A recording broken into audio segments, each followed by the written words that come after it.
Good evening and welcome. My name is Lisa Pizzaro, and I'm a volunteer with the League of Women Voters of Northeast Westchester. Thank you for watching tonight's forum, which features the candidates running for Town Supervisor and Town Board in Poundridge, New York. Please consider visiting our website to learn more about our league. We would love to have more members from Poundridge. We also have a lot of election and voting information at our site, and our web address is really easy. It's lwvnew.org, lwvnew.org.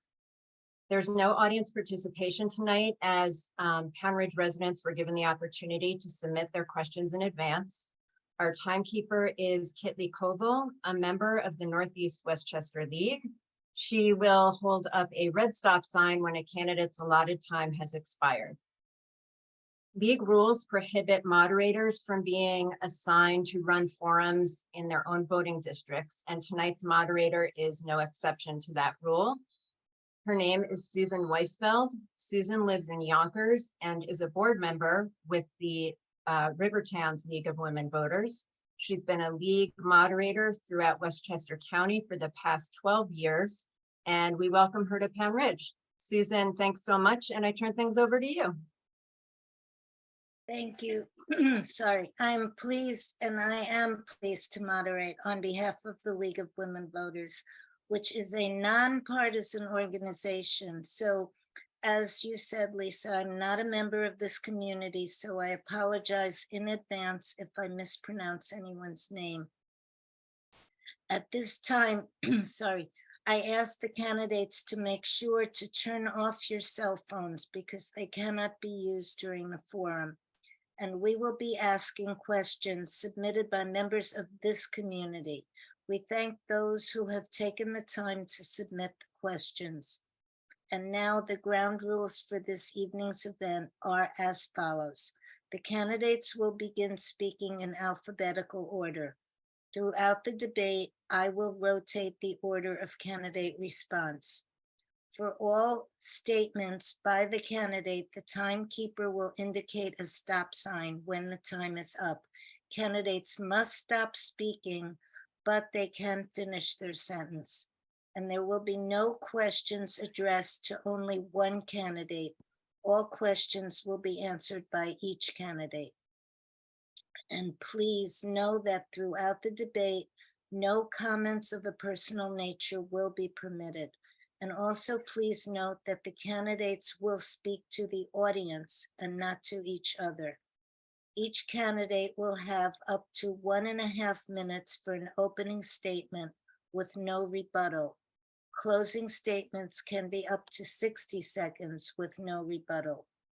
At the conclusion of the opening statements, I will ask questions submitted by the audience and given to me by the local League of Women Voters. The order of response by the candidates will be opposite to the opposite, what I said this before, to the opposite of the opening statements, and we will continue to rotate for question 2 and so on. The closing statements will begin with the opposite candidate. So the person who started with the opening statement will go second for the closing statement. Okay, so questions will be up to 30 seconds. I'm sorry, the questions will be answered up to 60 seconds in length, and candidates may use their time to answer the question or respond to the question and rebut to the previous question. You will have 2 rebuttals during the forum. You can ask for a rebuttal and that would be fine, but only 2 for the entire forum. And no candidate may ask another candidate a question nor poll the candidates. And after we've finished with the audience questions, there will be a 1-minute closing statement and there will be no rebuttals. So that's the end of that. And now I would like to introduce the candidates for Poundridge Town Supervisor, Mr. Kevin Hansen and Mr. John McCowan. Okay. Now we will go to the opening statement. So Mr. Hansen, you can start. You have 90 seconds. Well, Susan, thanks to you and the League of Women Voters for putting this together. 6 years ago, when I decided to run for town supervisor, my focus was really how do we increase the property values here in Poundridge. I had been discouraged that I had seen nationwide that the rest of the country has kind of recovered. Around 2014, you saw a U shape, but I didn't see Poundridge recovering. I didn't. Lower Westchester started recovering. New York City recovered. So my focus was on that. What do we need to do? And I had 6 guiding principles. I said if I won, I was going to be focused on enhancing the business district. I was going to be looking at improving the infrastructure around here, our roads, our utility infrastructure, our cell service. I knew we needed to attract new buyers, new people to Poundridge, to remarket the way that we do Poundridge and put Poundridge on the map so people know that it's here, to increase the demand of people wanting to live here. I knew we needed to protect the town assets. And by town assets, I don't mean the cars and trucks and all that. I mean things like our library. I mean things like Prez, our elementary school. I mean our preserves. I mean our golf course. We typically in our business district have one of everything. It's protect the gas station. It's protect the grocery store and everything else. Also try to improve the constituent experience with town government. It's an older government. And then finally keep, the property taxes in check. And I think I've accomplished that. Okay, thank you. And Mr. McCowan, you have 90 seconds. I thank the League of Women Voters for putting this candidate forum together. It's vital that residents be aware as possible of local issues, and this forum helps. The Poundridge Party has a standing open offer to the other candidates to join us in hosting an in-person town hall meeting at Conant Hall later this month. That would also help increase awareness, and we hope everyone will join us in this classic town hall meeting. My priorities for Poundridge are to ensure that the town is managed with competency, transparency, and inclusiveness. The multi-year absence of financial statements is depriving taxpayers of basic information vital to assessing the effectiveness and integrity of town governance. A top priority is timely financial statements and full disclosure, together with systematic and fact-based analysis, all needed to control the tax burden. The unique small town rural nature that is the town's history must be protected to ensure its future. A lively business district that serves the community should be cultivated. However, any and all efforts that seek to sacrifice the essential nature of Poundridge and/or impact taxes should be immediately disclosed to residents in an open forum. Less secrecy, more respect for taxpayers' rights to know is essential for good governance. Poundridge residents deserve nothing less. Thank you. Okay, thank you. All right, now we will start with the questions. Again, these were submitted by members of the community. Okay, Mr. McCowan, we're going to start with you. You have 1 minute. Please describe your current or previous community involvement here in Poundridge, and what has your experience in our community taught you about the priorities of Poundridge? Well, I've lived here for 26 years. My family and I love Poundridge. We came from the city and we've embraced everything that it has to offer. I've been involved as the president of the Homeowners Association, largest homeowners association in Poundridge, covering some 46 houses for some 15 years, 10 years the president. I'm proud over that period that there's actually been no increase in the dues. I'm also a member of the Economic Development Board here in the town. My focus has really been up until recently on my career, but I stay active, or have been active in Little League and everything that our children were involved in. Our 2 children went to Poundridge Elementary. So I'm part of the community. I love it, and we believe we can give back to it with the skills we have. Okay, Mr. Hanson, would you like me to repeat the question? Sure. Okay, you have 1 minute to reply. Please describe your current or previous community involvement here in Poundridge, and what has your experience in our community taught you about the priorities for Poundridge? In my experience has been, I've absolutely enjoyed being the town supervisor for the past 6 years. The opportunity to get to know everybody in town. I thought I knew a lot of people in town, having lived here for 28 years, also somewhere close to that. I thought I knew a lot, but to get in here and actually get involved with the different organizations here, it's actually just been a joy. We have a great community here. That's why it's been easy to market this community. I think it's just been a matter of just getting the word out. And I think you're seeing that. I think you're seeing that in the business district, how much it's improved in the last 6 years. I think you're seeing that with all the community events that are happening. We've increased so much from just, we've doubled the number of people who have joined our boards and commissions in this town government from what it was when I first took office. And again, we've just been recently acknowledged by Westchester Magazine as as number 3 of the towns to live in here, the municipalities to live here in Westchester County. Okay, thank you. The second question, Mr. Hanson, you have 1 minute. Please describe your qualifications for being Poundridge's town supervisor. Well, my qualifications when I first ran, obviously, was because I wanted to take a more holistic view of it. I had a really belief that government should and can change the path of property value, that we can do things that typically government doesn't get involved with. I felt the need to put together an economic development group so that we could really understand what's happening with the business district. It's a philosophy. It says, I think we're better off with the business district than we are without it. And so that's why I wanted to make sure that we put that in place right away. Okay, Mr. McCowan, please describe your qualifications for being Poundridge's town supervisor. I've spent my career in business. I was CEO of a container shipping company that I co-founded and led for 15 years. Subsequent to that, I did investments in a large hedge fund. So I come to this with an expertise in finance and planning. My education includes an MBA from Harvard.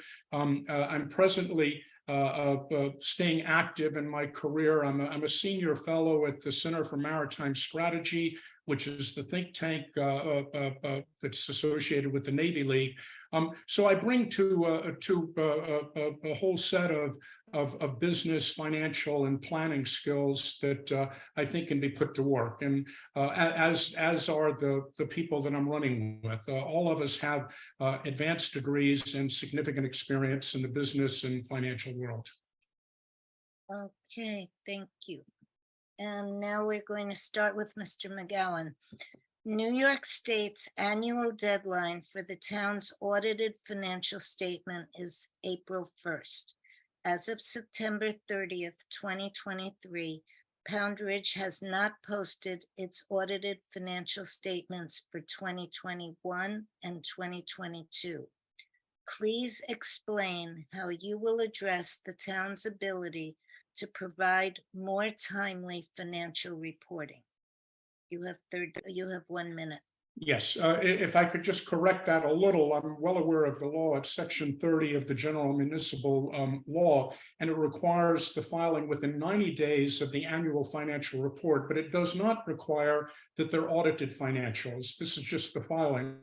Poundridge is behind both that and the audits. I find this inexcusable. There's no reason going back to the actual law and not filing those as an actual misdemeanor, and it brings with it a fine of $5 per day that is under the law supposedly be paid by the chief financial officer, which is Mr. Hanson.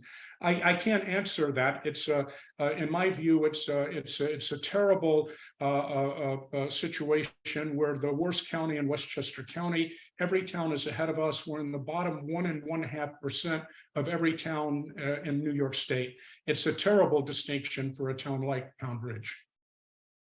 Okay, Mr. Hanson, would you like me to read the question again? Or? Sure, just to make it simpler. Okay, so should I leave out the word audited? Oh, no, that's fine. Okay. New York State's annual deadline for the town's audited financial statement is April 1st. As of September 30th, 2023, Poundridge has not posted its audited financial statements for 2021 and 2022. Please explain how you will address the town's ability to provide more timely financial reporting. Yeah, when I got involved with the town government here, it was surprising how lack of automation that was going on in this town. And we've been in this town government, and we've been slowly catching up with trying to move some of the systems to the cloud and everything else. And so, you know, the audit, the finance department is primarily run by one person. Steve Conti's been doing this for 18 years, and he's doing great. So what our plan is, yes, the COVID got us back behind, and the lesson to be learned there is that the next pandemic, make sure that we hire up more finance help, because it does bring in a lot more finance related issues than we thought. But we've been working hard with the auditor to get caught up. We've been pushing on them to complete 2020. They got it done. They have all the data ready to go for 2021 and 2022. We're right now waiting for them to come in and finish them. They had said that they'd be here in September, but they're not. But all the data is there, and we're ready to give it to them and get it all done and wiped out as quick as possible. Okay, Mr. McGowan, do you want to rebut? Yes, I'd like one of my rebuttals. I disagree with that characterization. In fact, when Mr. Hanson came in 2018, the town was actually in line with everybody, was up to speed. It was during his administration that the town fell back. And this constant pointing to the auditors was underscored in the management letter the auditors did for the 2020 audit, which was just completed. They factually said that the sole reason for the delay was because of the town. It was not the auditors. Okay. All right, so we're ready for the next question. Okay, so question 4. We're going to start with Mr. Hanson. Sorry, I'm having allergies today. All right. Please explain your position on whether the town of Poundridge can raise property taxes on the water utilities by revaluating the water utility properties without undertaking a revaluation of all the properties in the town. If you want me to reread that. I can. No, I mean, that's again, that's an illegal proposition. You can't spot reassessment. I can't go to the golf course and sit outside and say, it looks like you've had a good year, so we're going to reassess your property. I can't go to Donardo's and say, Frank, I see that you own the building, and now I'm going to go ahead and reassess your property. He can't do that. Mr. McCown's come to the town. He came there 2 years ago. He presented this. The town attorney has spoken to him. We've had multiple discussions about it and said that's illegal. Great idea, illegal. So to do that, it would require a townwide reassessment overall, which is what I do believe he's looking to have accomplished, which is an expensive endeavor. It's a $400,000 to $500,000 investment onto the town to do that. Okay, Mr. McCowan, it's your turn. Yes, that's a misrepresentation of my position. It was really more 3 years ago. I did come to the town. I had done my own analysis. I had determined that the water utility commercial properties owned by a Connecticut-based water utility were significantly undervalued. My analysis said that they were undervalued by a factor of 7. I thought that if they were properly valued, Poundridge property taxes would come down 16%. I was told by the board that that was not possible, that the only way of doing that was to do a town-wide revaluation. I have subsequently found out that that is not actually correct. This is from my discussions with state officials. There are multiple ways to do that, but the only ask I ever had of this board was that they look at my numbers, they get somebody to verify them, and once you prove that, there are multiple ways. My only goal was to reduce property taxes for everybody in Poundridge, period. Okay, so Mr. Hanson, you would like a rebuttal? Yeah, my rebuttal is pretty clear on this. The town attorney who's been representing us, it has been for 30 years, and he's made this pretty clear. You can probably go out and find some expert to say this, but I'll default to our town attorney on whether or not he thinks this is legal or illegal on that on that point. So that's enough right now, because it's not likely, because the other theory that he came in with was he wanted us to pay for it. He wanted us to use taxpayers' dollars to this. We shouldn't have to use taxpayers' dollars to justify his spreadsheets. It's just not appropriate. He could have paid to have somebody else to do that analysis for him, not the taxpayers. We need to get on to the next question. Okay, we're going to start with Mr. McCowan. This is question 5. There will be one townwide ballot question for Poundridge voters to vote on this fall. The question for voters is whether to continue contributions to the Open Space Acquisition Fund for the next 10 years, financed by continuing the annual general levy tax of $1 per $1,000 of assessed value. The question is, do you support or oppose continued tax contributions to the Open Space Acquisition Fund, and why? Mr. Yes, I fully support the goals of the Open Space Acquisition Fund. I would note that the fund already has almost $5 million, and it's been over a decade since they've made a major purchase.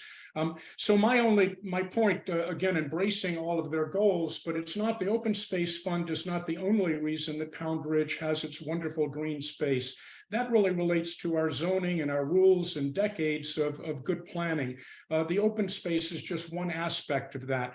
So I find myself thinking that now might be a time for a pause, a very short pause. It's $400,000 a year or so that goes into the fund, but that doesn't stop the open space from spending what they have. And certainly if they find a property that they need more funds than they have, it can come from the general fund, or it can come from a bond issue.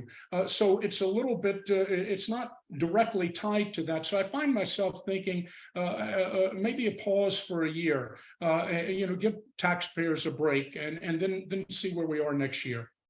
Okay, thank you, Mr. Hanson. Oh, I'm 100% for it. I'm all for it. I think it's a great way for Poundridge to maintain its character. I think it's important for Poundridge to maintain the safety of its water.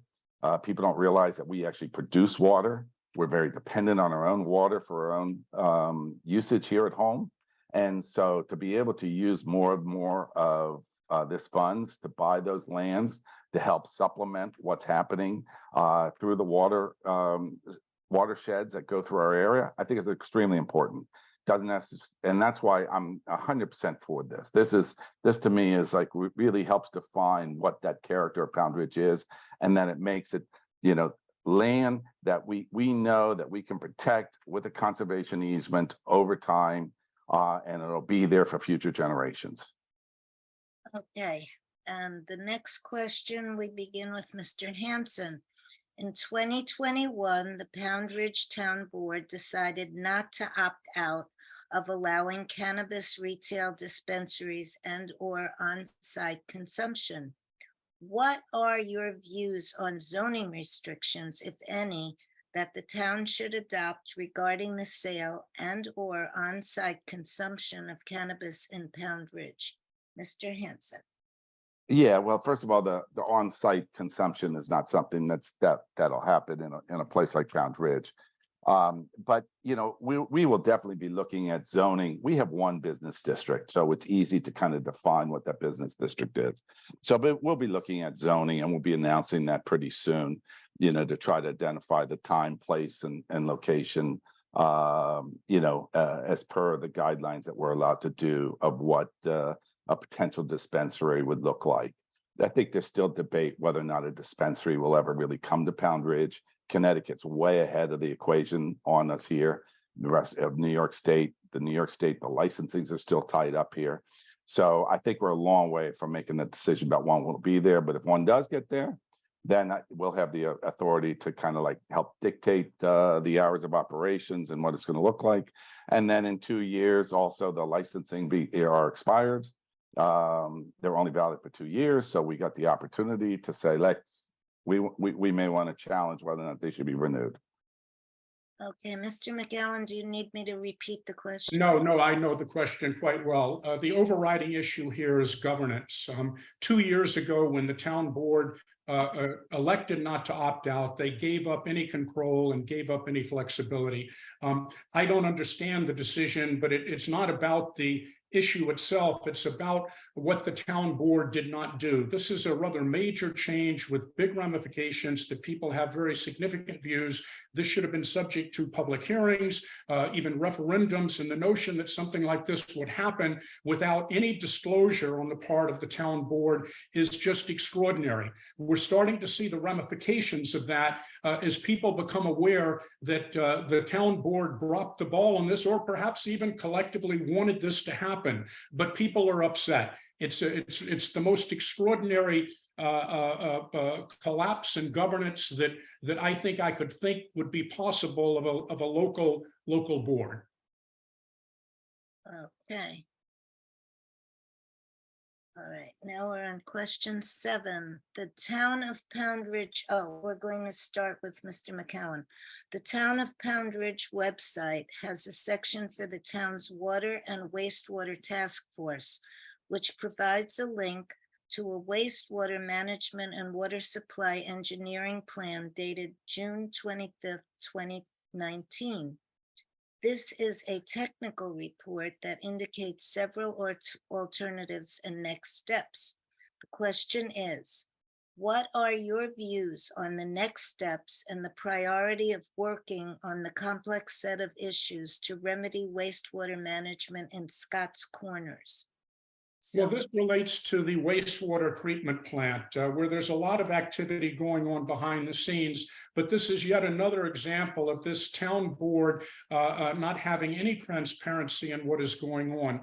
I'm familiar with that report. In 2019, there was a detailed report that said the cost of the wastewater treatment, and this again would just be for the business district, would be $41 million.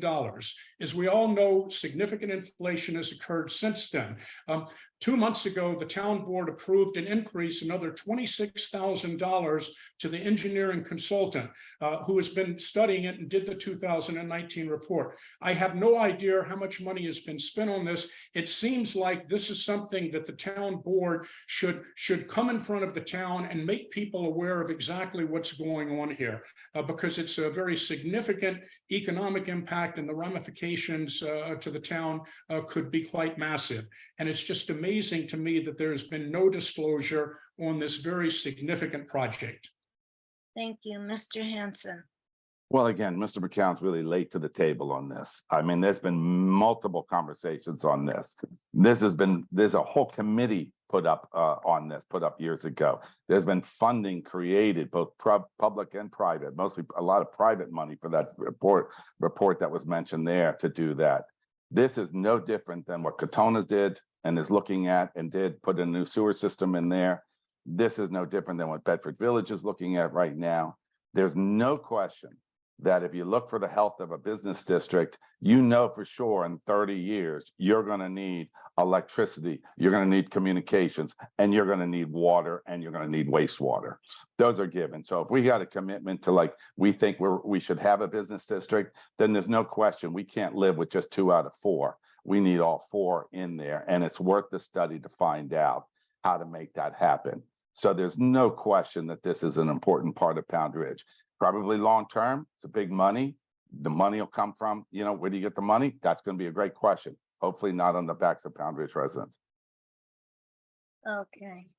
8th question, starting with Mr. Hanson. At the December 13, 2022 Poundridge Town Board meeting, legislation was approved to ban commercial use of gas-powered leaf blowers between May 15th and October 15th, beginning this year. The legislation does not apply to residents using gas-powered blowers on their own properties, nor does it apply to 18-hole golf courses. Question is, what do you think have been the positive and/or negative effects of this legislation? Mr. Hanson. The most positive effect of this legislation is that more and more people are working from home in Poundridge. And that's what we have to be realistic of. And the next generation is going to be more working from home. And so to be able to have your windows open and not have to hear the leaf blowers is the number one concern. It wasn't a problem when people were commuting to the city. Nobody cared, or if they were living in the city and this was just a weekend home, they didn't care. But more and more people are living here full time. And so we've got to be respectful of our neighbors, and our neighbors are working from home. And so it's been very positive.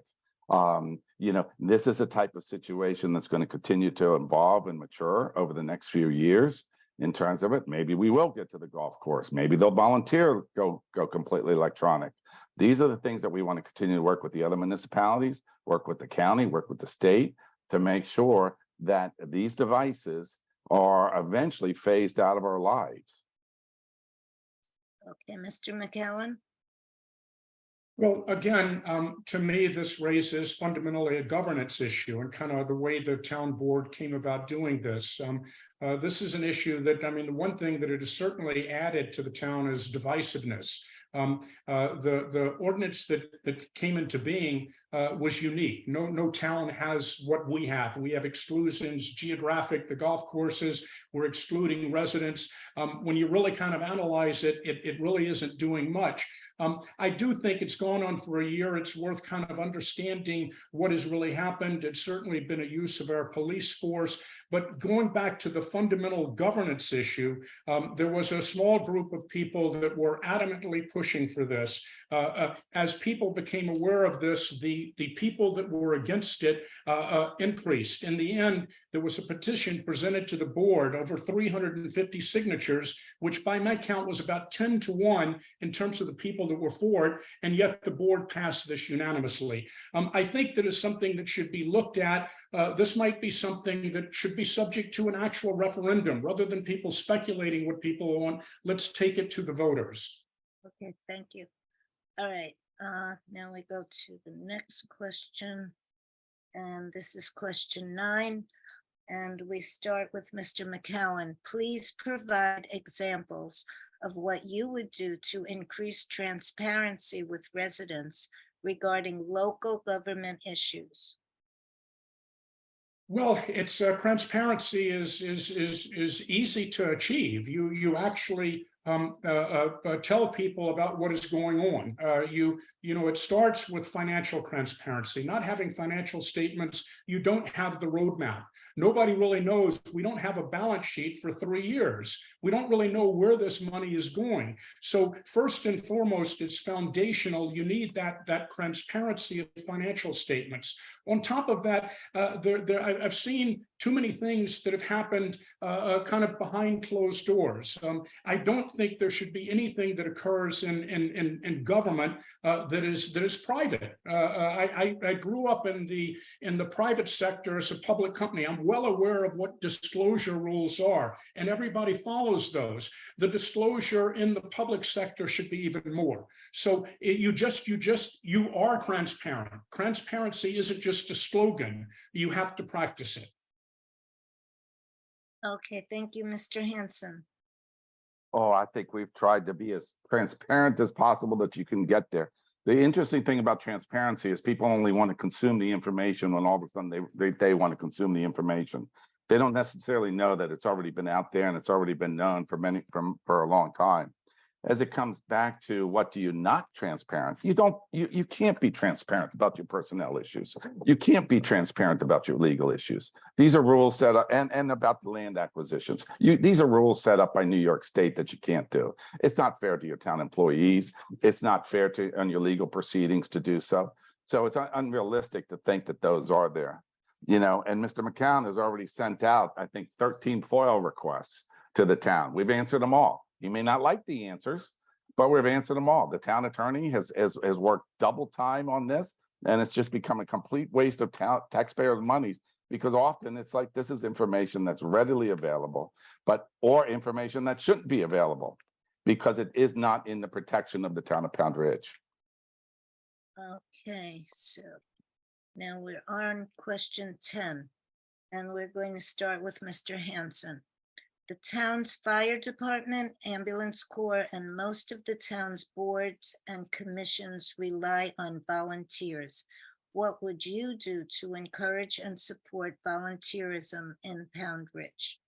I am constantly in my newsletter trying to get more volunteers for our police, for our volunteer ambulance corps and fire departments and such.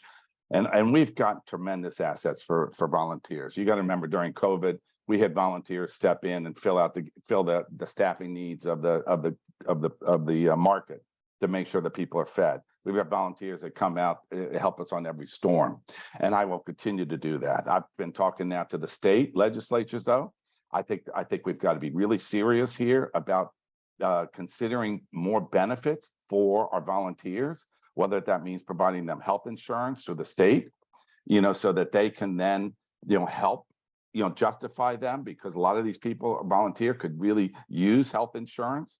And so I've been talking to the state. It's on both their agendas to say, we need to really do something, because we don't want to be in a position in the long run where we're going to have to go back like Stanford is and buy this fire service and buy ambulance service. It's expensive. Thank you. Mr. McCowan? I think you do it by example. I'm a volunteer at a number of events in Poundridge. Harvest Festival, unfortunately, has been canceled, but I was going to be a volunteer for that also. A bunch of events this year. I remember one event that both Mr. Hansen and I participated in, the July 4th run, the 5K. I'll add that I beat Mr. Hansen by 7 minutes in that. I think I'm gonna. I hope I'll win this race also. But I think you do it by example. And we do have a wonderful group of volunteers here in Poundridge. Okay, thank you. Question 11, Mr. McCowan. What measures, if any, do you propose the town should take to be more resilient in the face of extreme weather events? Well, I'm well aware of the question, and I'm involved in work that I do for the Navy, of the resiliency of naval fleets, and what happens when water levels rise is a big thing. To be candid, I think every issue has its natural governmental level. Here at the local level in Poundridge, we need to be focused on, it's all about priorities. Financial statements are something that I want the board to spend time on rather than talking about resiliency. I just don't think they're again, not to go against that issue. There are some issues that don't belong locally. Poundridge could, if they wanted to, I guess, say all cars have to be electric, but it shouldn't do that. That isn't an issue that really naturally belongs here. That's my view, by the way, on the leaf blower thing. Every issue has a natural government level that is best equipped to do it. Okay, Mr. Hansen? Nobody cares whether or not your financial statements are audited or unaudited when you're without electricity, particularly when you're out electricity on Christmas Eve and Christmas Day. So we have a real infrastructure problem in this area here. And I've been working since March of that first year of elected, when we had Quinn and Riley come through here, where we were out of electricity for over a week here, working with NYSEG. I partly wrote with other town supervisors and Assemblyman Buchwald to the Public Service Commission, demanding that NYSEG step up their game in terms of storm recovery. And sure enough, they have. And they are doing a much better job at now notifying and working with the local officials on how to get electricity up and running. And it is important here in Poundridge because we're at the end of the grid here in Poundridge. So we're susceptible to power outages. So it's extremely important that we work with them and continue to build redundancies and resiliencies into our grid infrastructure. Okay, next question, Mr. Hansen. What is one of Poundridge's greatest strengths or assets, and how would you work to enhance this strength or asset? The greatest strength and asset to me is still the community. And you see it with the community events that we have here. that we've done very well with the Poundridge Partnership, the Friends of Poundridge, the Business Association. As John mentioned, we have so much that's community driven. Our boards and commissions are filled. It just gives us great sense of people. So our people make this up very well. In times of crisis, as I mentioned, everybody came together at COVID to help the market stay open so that we could feed the elderly, to be able to do home delivery for them. We knew that the market couldn't do that alone. So we had volunteers in there since 3 a.m, helping them fill shelves and do shopping. And that's what makes Poundridge so unique. And the market stepped in there, fed everybody as much as possible during storms. And so it really is the community that does. And I've been just trying to do my best to try to help, keep that feeling alive and making people feel wanted and included in the community here at Poundridge. Thank you, Mr. McGowan. I believe it's the natural beauty of the town and our rural small town feel. We're unique. We're a gem an hour outside of New York City, and we want to protect that. I want to preserve it. It can be enhanced, but things that kind of change that quality of life that those of us that love Poundridge and everybody is here does want to be very careful in preserving that. And want to make sure that everything we do preserves that and does not run counter to that. For instance, a cannabis store runs squarely counter to that. So that to me is the overriding thing. The uniqueness of Poundridge has to be protected. That needs to be the paramount function. And if I could take my second rebuttal, if I will, because it's kind of it's really on the infrastructure point. And I'll go back to what Kevin was talking about, the wastewater. Yeah, there are committees that are involved in that. The people that haven't been told anything are the taxpayers. And at some point, somebody's going to come to the taxpayers. This board has a tendency of kind of fire, ready, aim, doing something, and then we find out about it, kind of like the cannabis thing. The other thing is his last question, which is also infrastructure related in terms of resiliency. I thought the question was about climate change. I'm not disagreeing that we need to have electricity, but Kevin answered a different question. Okay. Thank you. We okay? All right. Question 13 to my screen. Okay, we start with Mr. McCowan. What are the 2 biggest issues facing Poundridge and how would you address them? Repeat the question if you would. What are the 2 biggest issues facing Poundridge and how would you address them? I think the biggest issue, the single biggest issue, and I see everything kind of coming out of that, relates to governance. And relates, in my view, poor governance on the financial statement issue, poor governance on the cannabis issue, poor governance on things that just should not be occurring, where good governance is practiced. And that's fundamentally the reason that I'm running. A year ago, what started as what I thought was a simple request, actually a year and a month ago, I asked the town for a current financial statement. I really haven't gotten anything since then. That is unacceptable. That again is so foundationally unacceptable that needs to be cured. So the governance or the lack thereof, to me, is the biggest problem confronting Poundridge today. Okay, Mr. Hanson, do you want me to repeat the question? No, but it just clarifies that he doesn't have a vision specifically for where Poundridge needs to go. And because you talk about good governance and all that, and it's pretty clear we'll have audit statements done by the first quarter of next year. We'll be all caught up and life will be good. But you then have to ask yourself where you're going after that. And that's where we got to continue to think ahead in terms of where we're going with Poundridge. We've got a lot of issues that we need to be thinking about here. We're getting to the tipping point right now where we've got a redone library. It's rejuvenized.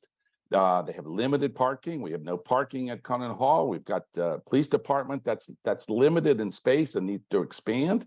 At some point, we're going to have to come together and say, is this time as a community to get back together because we've had to fix these leaking pools and everything else, and say, is this time but how do we want to address in the future? Are we heading a direction of bringing back the concept of a community center? What do we want to do? What do we want to define Poundridge over the next 15, 20 years? And that to me is where we really be needing to put the focus on.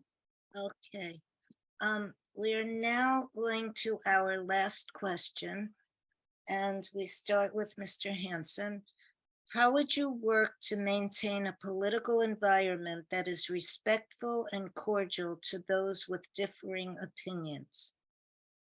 That's a great question. And that's why, I think we've tried very hard when we meet as boards and commissions and we go to interview people to be as inclusive as possible in all our boards and commissions and try to make sure that everybody feels welcomed in Poundridge, whether or not you've been here for 40 years, whether or not you've been here for 40 days. That's what we try to make sure that we happen, to be completely inclusive in everything that we do, because I think that's a key important part of Poundridge. Yeah, Mr. McCowan. I guess I think broadly we need to kind of excise national politics from the governance of Poundridge. Quite frankly, I don't think what national party somebody is part of doesn't really affect whether you get financial statements or whether roads are paved or leaking pools are fixed.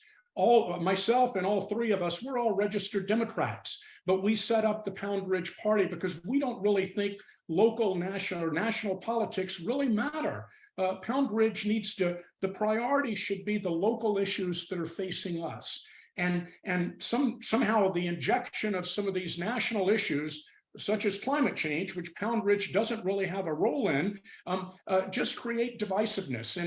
But not putting that aside, it's all about priorities. We need to put our priorities back on local needs and what is good for residents of Poundridge. Okay, so no rebuttal, right? Okay. So now we come to the end of our forum, and thank you very much, candidates, and thank you for those who submitted the questions. We're now at the closing statements. You have 1 minute, and we will start with Mr. McCowan. There are multiple local issues that voters should be aware of. Not all were covered tonight, and some didn't get the attention they deserve. Our website goes into many tangible examples that affect you and are constantly adding examples to our FAQ tab. I encourage you to visit our website frequently. Multi-year financial statement delay, unsupportable cuts in assessed value, inaction on the cannabis store issue, undisclosed benefits to leadership, non-compliance with New York law, cost overruns on capital projects, non-disclosure of key actions taken, poor accounting and control practices, failure to look after town employees, ignoring preferences of the majority. The common thread connecting all 10 of these issues is an incompetent, non-transparent board. In important areas, this board is simply not looking out for or serving the best interest of Poundridge residents and taxpayers. It's time for a change. We encourage you to vote for the Poundridge Party candidate. Bring competency, transparency, and inclusiveness to the leadership of the town we all love. Thank you. Thank you. Mr. Hanson. Yeah, well, that's a little rough, but we'll leave it at that. But let's just stick with the facts here. And the facts have been, in the 6 years, we've been able to stay within the 2% tax cap every single year. We've also been able, when I came in, our fund balance, which you could consider that our unrestricted fund balance, like your savings. Our unrestricted fund balance was $456,000. As of 2022, our unrestricted fund balance was $1.7 million. So as a result, you can't say that you're being an incompetent and at the same time be able to show that not only have you completed all these things that you've been doing, stayed within the tax cap and added to your savings. We've generated close to $700,000 of donations that we were able to pour into the Village Green. We've been able to get another probably $600,000 of grants that we've been able to get to fix the town pool, to help our ADA to compliance. We've got records management. We've got traffic safety monitors around town now. We've got a new park shelter going in. So the financials of this town have been doing terrific and have been doing really well. And I'm very pleased and comfortable with everything here. And I thank you, League of Women Voters, for having me tonight. Oh, you're welcome. Okay, so So this is the end of our forum. And in closing, I would like to encourage everyone to vote. Early voting is October 28th through November 5th, and Election Day is Tuesday, November 7th. Polls will be open from 6 a.m. to 9 p.m. on Election Day. And if you need to find your polling place, or would you like to find more information about your candidates, you can go to the League's website called vote411.org. Thank you so much. Thank you. Thank you. Thank you very Thank much. you, Kitley. Okay.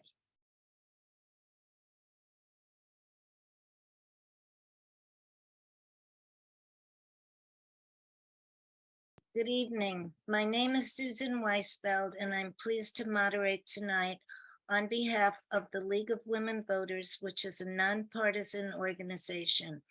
I am not a member of this community, so I apologize in advance if I mispronounce anyone's name. At this time, I ask the candidates to make sure to turn off your cell phones. They cannot be used during the forum.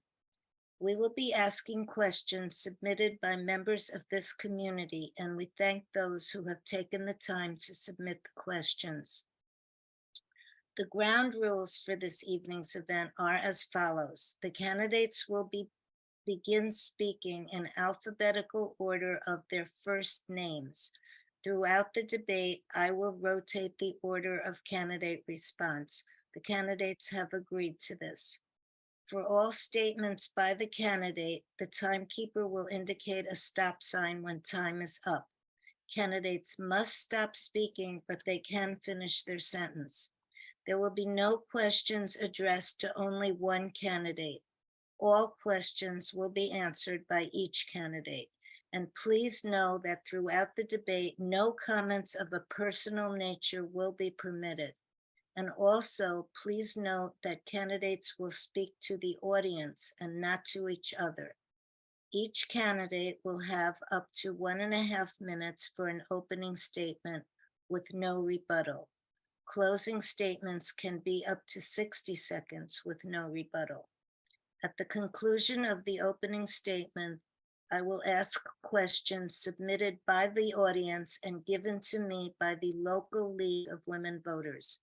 The order of responses by the candidates will be opposite to the candidate who began with the opening statements. So the first candidate will do opening statements, then the second candidate will answer the first question, and we will continue in that order. The questions will be answered in 1 minute. You will have 1 minute to answer, and there will be no rebuttal. And candidates can use their time to answer the questions or respond to the question and rebut to the previous question. However, each candidate is allowed to have 2 30-second rebuttals throughout the forum. So you raise your hand and ask me, and I will allow you to have a rebuttal. Okay, and when we're finished with the audience questions, there will be a 1 minute closing statement, and we will do that in the opposite order of the opening statements. And now I would like to begin our debate for Poundridge Town Board, and I would like to introduce the candidates. They are Allison Boak, Christopher Bowie, Cynthia Sharetta, Namasha Schelling, and Susan Lee. Okay, so now we will go to the questions, and bear with me because my computer is doing that. Okay. All right. Okay, sorry, give me a minute. Something happened to the questions. What about opening statements? Oh, yes, do the opening statements. I'm sorry. That's I okay. hate computers. I hate them so much. Do you want me to start? I think I'm first. That way you could have some time to. Okay, so the first person to speak will be Allison. This is first names: Allison, Christopher, Cynthia, Namasha, and Susan. Okay, so Allison, you have 1 minute and 30 seconds for your opening statement. Thank you, Susan, and thank you everyone for joining us this evening. My name is Allie Boak, and I'm a candidate for re-election to the Poundridge Town Board. I've lived in Poundridge for 17 years and raised my 4 daughters here. I love this town, and I would be honored to serve for an additional 4 years. Listening to the last debate really reminded me of a parallel universe. The message I'm hearing from Democrats, independents, or Republicans alike is that the town has never looked better. When I first got involved, there were high vacancy rates. Streetlights were falling down and didn't work. Brick sidewalks were buckling. There were mattresses sitting in our parking lots. Our fund balance is the highest it's ever been. It's 60% higher than when I took office in 2011. And all of our financial statements are on our website, something no other town supervisor or town board has done previously. Transparency and inclusiveness has never been higher. We did a new website to make it more user-friendly. We have weekly supervisor updates every single Friday. Every single resident gets a newsletter personalized from our town supervisor and our town board. We have our town board meetings by Zoom. You can sit home in your pajamas and watch our town board meetings, where every other town supervisor and town board, you had to come in person. Just recently, Westchester magazine mentioned Poundridge as a desirable community to live in. It characterized us as rustic charm. Well, this is no accident. This is because of the hard work of Supervisor Kevin Hansen and our existing town board. So please, if you would like to continue this, please vote for us. Okay, thank you. Mr. Bowie. Poundridge. My name is Christopher Bowie. I am a 23-year resident of Poundridge. My wife and I have raised 2 beautiful children here. My experience living in Poundridge has exceeded any expectation a man could have for life in a small town. I have felt welcomed and loved here for 23 years. I'm currently an active member of our local Poundridge Volunteer Ambulance Corps, where we work hard 24/7 for the residents of Poundridge. I'm co-chair of our local Earth Day Everyday initiative, where we bring important environmental issues to light every day. I'm also president of our local 501c3 Friends of Poundridge, where we work to produce important community events, all designed to bring our town together. In recent years, I have led the design and execution of over 25 significant events here in town, including Earth Day Everyday Festival, the Summer Pop-Up Water Park, the community golf tournament that just took place this week, the upcoming chili and rib cook-off, and perhaps my favorite event of all, the pop-up ice rink in the center of downtown Poundridge. I spend my daytime hours in a rewarding career as an internet marketing professional and business development specialist. Both are skill sets I fully intend to leverage as a member of our town board if you elect me this November. Thank you to the League of Women Voters for having me, and I look forward to an enlightening evening. Thank you. Ms. Sharita. Sharetta. Oh, you're muted. Okay. Yep, not anymore. Thanks. I'll add my thanks to the League of Women Voters for hosting this event, and I'll also add my encouragement to everyone to exercise your right to vote in November. My name is Cynthia Sharita, and I'm a candidate for the town board. My husband and I have lived in Poundridge since 2000, so over 23 years, and I feel very privileged to be here. It's a very unique place. During that time, I worked as a transactional lawyer and honestly didn't have a lot of time or energy to devote to what was happening in town at a local level. I regret that, especially as we witness continuing and increasing polarization in the US. I'm fortunate to have been able to retire this year, and I'm pursuing a long-held goal to go back to graduate school for a master's in social work to work in mental health and policy. Along with that, I want to use my skills as a lawyer, as a CPA, and as a business person to benefit our local community. And also, I want to engage deeply with my fellow residents, as I believe now more than ever, we need to re-engage in respectful and transparent dialogue and join forces with folks we may not always agree with to find common ground to solve issues and hopefully have some fun in the process. In a nutshell, that's why I'm running for town board. Thank you. Thank you. Ms. Schelling. Good evening. My name is Namasha Schelling, and I'm running for town board in Poundridge. When my husband and I bought our house in 2018, I had just discovered that I was pregnant. I had my daughter in February of 2019, and when she turned 1, the pandemic started 3 weeks afterwards. Everyone told me that early motherhood was lonely and that moving out of the city to a town where I knew no one was a bad idea. But anyone who knows me well also knows how proactive I am. Once my maternity leave ended and my daughter was on a good sleep schedule, I started to look around for ways to get involved and meet people. One of the first places I looked was the Town of Poundridge website. This is where I found out about all the town committees and boards that were looking for volunteers. I joined the groups that interested in me the most: the Criminal Justice Reform Committee, the Housing Board, the Comprehensive Plan Update Committee, and I helped form the Human Rights Advisory Committee. This is how I found community here. I met all these amazing people that have been volunteering their time for decades in this town. Many have lived here 30 years and have raised their children here. Many have very different opinions than I do, but it didn't matter. We were able to respect each other and come together as neighbors in service of our community. That is why I'm running, to work with my neighbors to improve this town.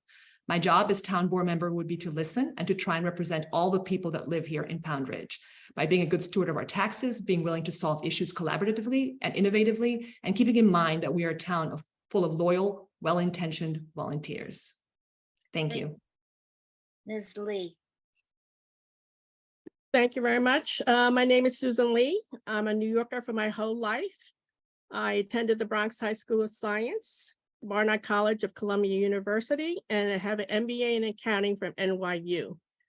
I've worked for top Fortune 500 companies. I work for Arthur Young & Company, an accounting firm, and I've worked at financial positions, marketing and strategic planning positions at Exxon, Avon, and Citibank. And the reason why I'm telling you I have these credentials is because I believe that I can use them for everyone's benefit in reviewing the financial statements of our town. I also think that having lived here 28 years, I know something about the town. I don't think I'm in the world that Ally is in. Oops, maybe I shouldn't say that. I think I live in a beautiful bucolic world, and I would like that to remain that way. I have been a member of the Poundridge Garden Club for 26 years. This happened when Joyce Simpkins came around and was asking me for her vote for a town supervisor. And she said she was a member of the Poundridge Garden Club. And I said, what does it take to become a member of the Poundridge Garden Club? And lo and behold, she got me in there, and I've been a member for 26 years. Our goal is to beautify the town. And what I like about Poundridge is it is a bucolic town, which means it's country. There's no lights, there's no stoplights, there's no any type of lights here really at night. But my concern is, okay, thank you. Okay, all right, I have to tell you that I'm having computer problems, but I do have my first question, and we will start with Mr. Bowie. Please describe your current or previous community involvement here in Poundridge, and what has your experience in our community taught you about the priorities of Poundridge?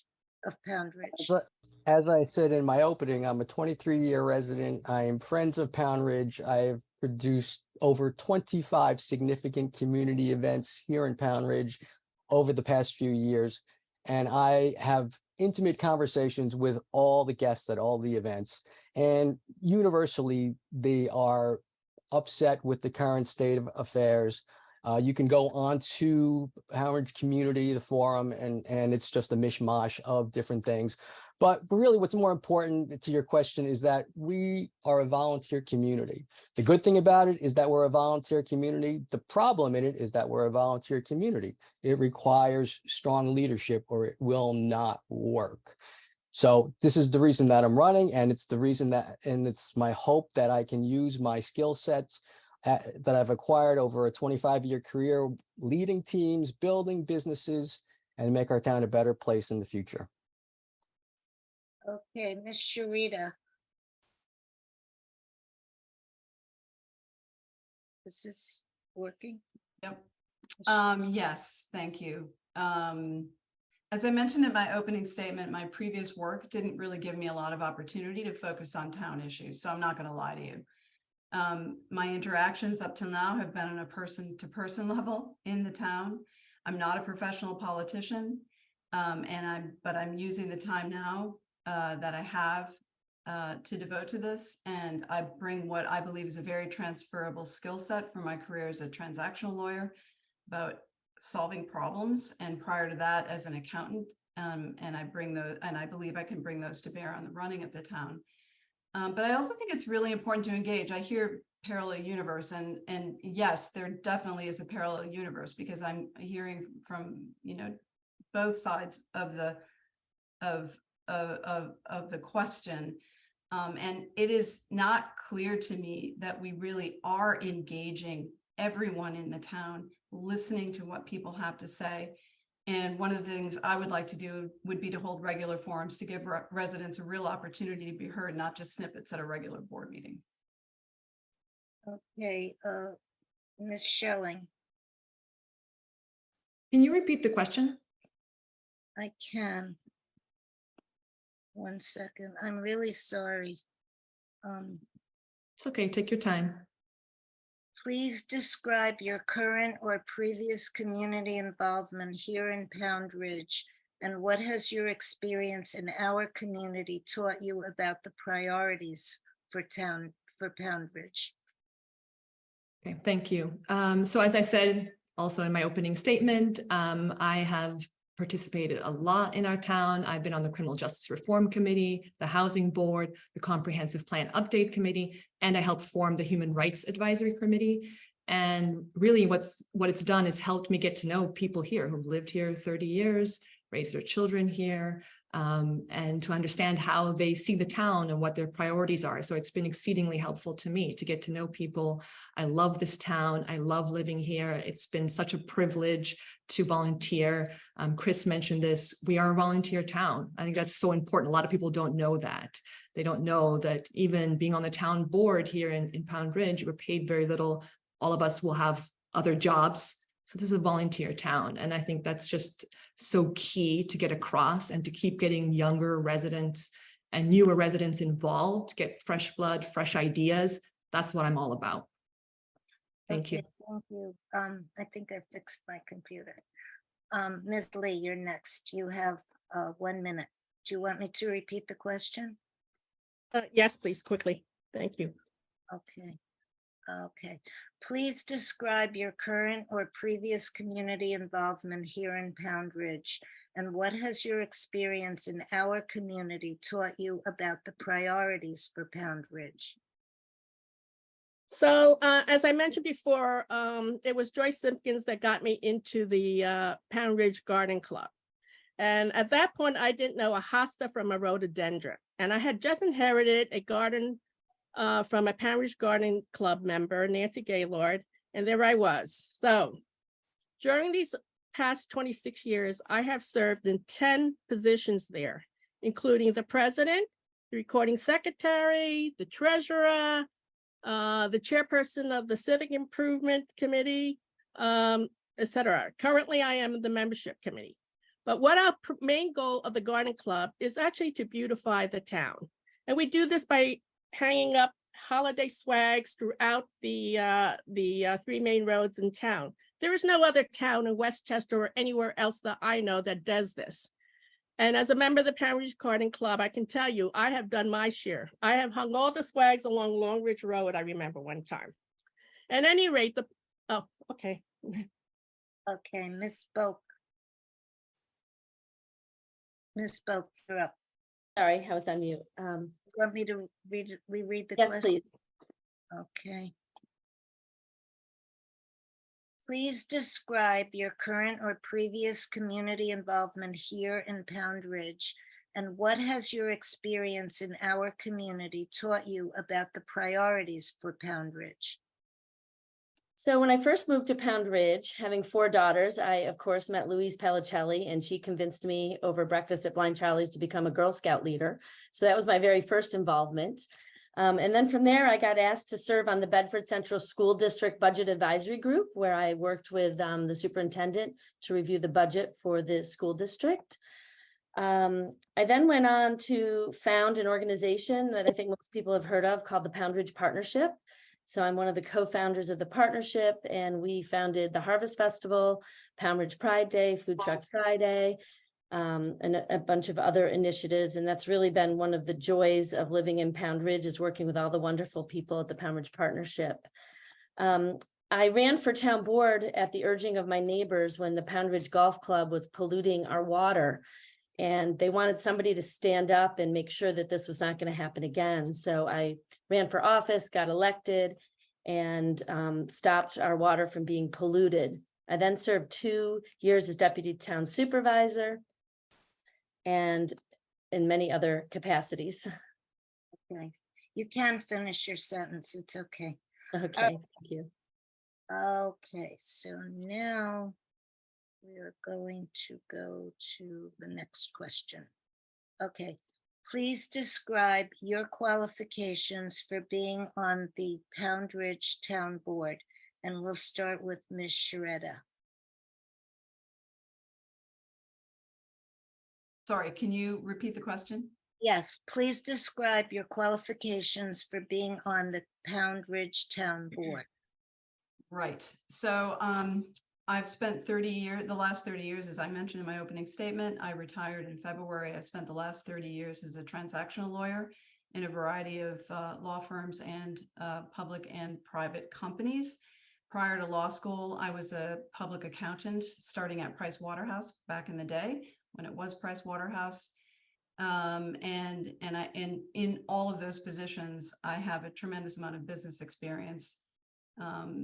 And so, again, I believe that these are good skills to bring to the running of a town, which should be run just like you run a business.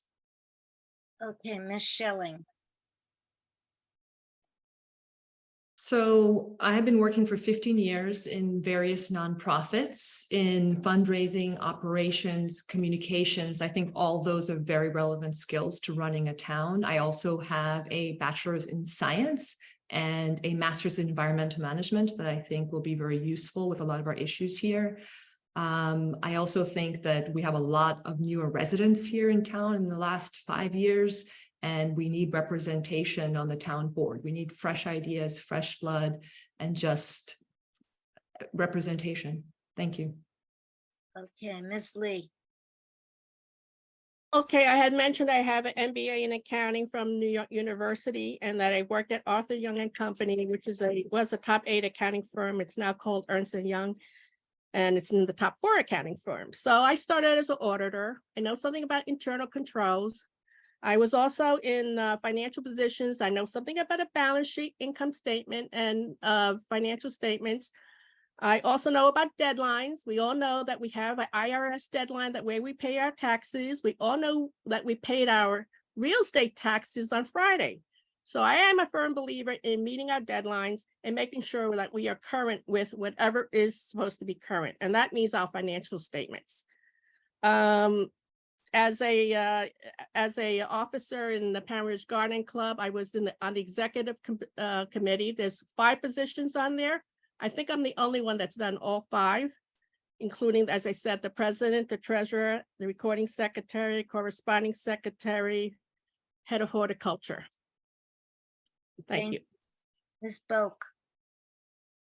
So I have a master's degree in public health, and I have my day job where I've served for 25 years as an executive director for 2 different international organizations. International Organization for Adolescents and currently the Global Center on Human Trafficking at Montclair State University.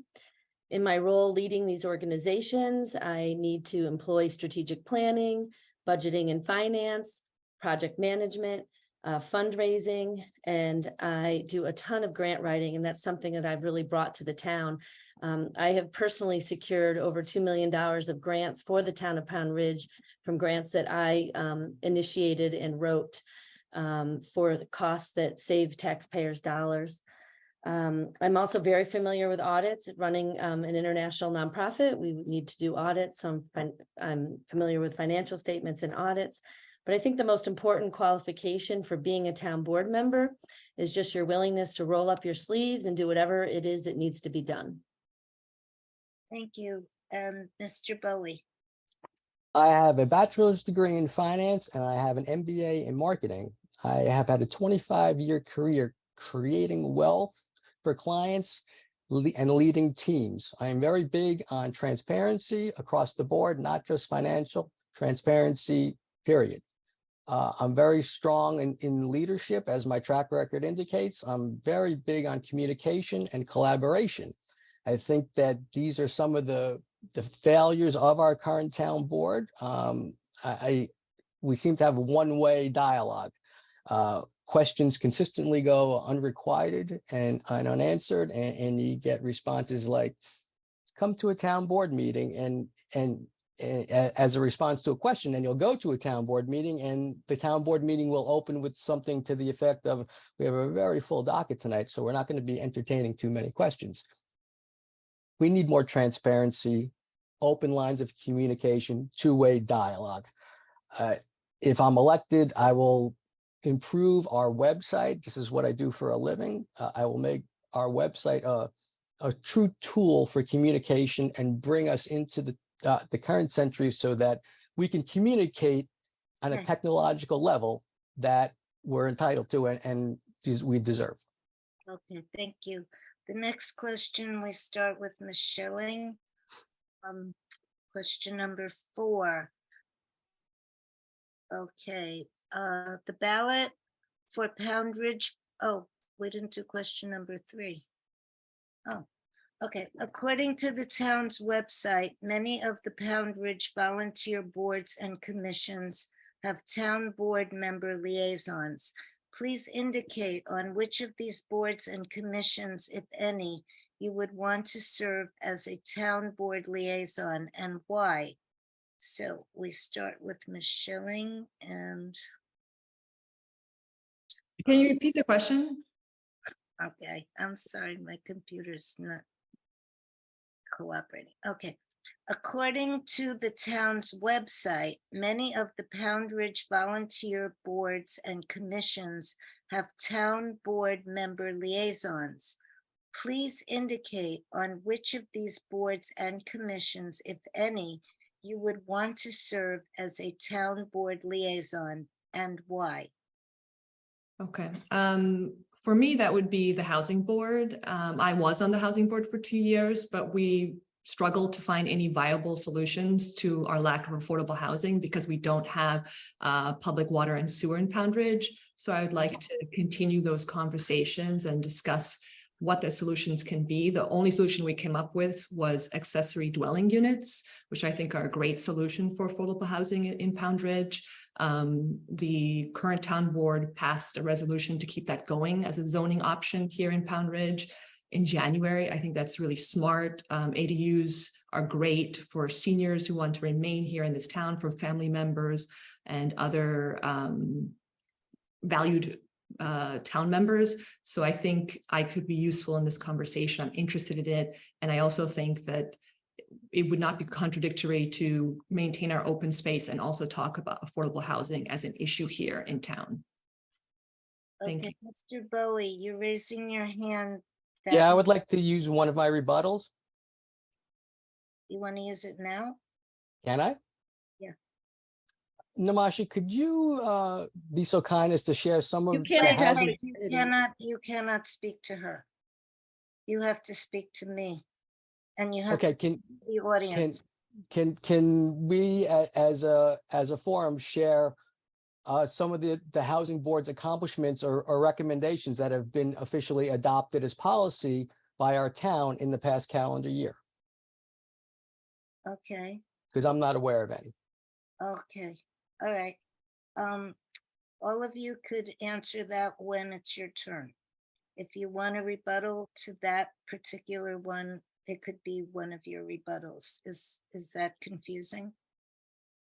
I'm not sure if I want to use my rebuttal now. Okay, no, you don't have to. Okay, so Miss Lee, are you ready to answer the question? I can reread it. Yeah, can you reread that, please? I have to get to it. Okay. According to the town's website, many of the Poundridge volunteer boards and commissions have town board member liaisons. Please indicate on which of these boards and commissions, if any, you would want to serve as a town board liaison and why. Okay, I think the conservation board would be kind of interesting to me because the Poundridge Garden Club does do things to conserve I have actually my bachelor's from Barnard College is in biology, and I have done some courses in environmental studies. So I think it's important to conserve our town the way it is right now. It's bucolic, and I would like it to remain that way. Okay, thank you. Ms. Boak.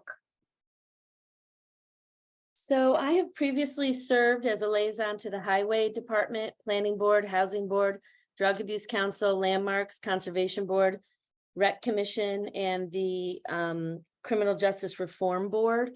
I'm currently the liaison to the Wastewater Task Force. I'm the co-chair of that actually, and a liaison to the Human Rights Committee.